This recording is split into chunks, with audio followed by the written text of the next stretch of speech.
दीपावली के बाद में जो कार्तिक पूर्णिमा आएगी, उस कार्तिक पूर्णिमा के दिन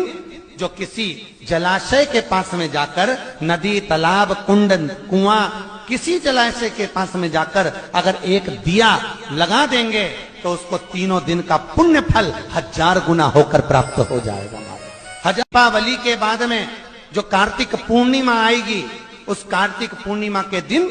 जो किसी जलाशय के पास में जाकर, नदी, तालाब, कुंड, कुआं, किसी जलाशय के पास में जाकर अगर एक दिया लगा देंगे तो उसको तीनों दिन का पुण्य फल 1000 गुना होकर प्राप्त हो जाएगा। दीपावली के बाद में जो कार्तिक पूर्णिमा आएगी, उस कार्तिक पूर्णिमा के दिन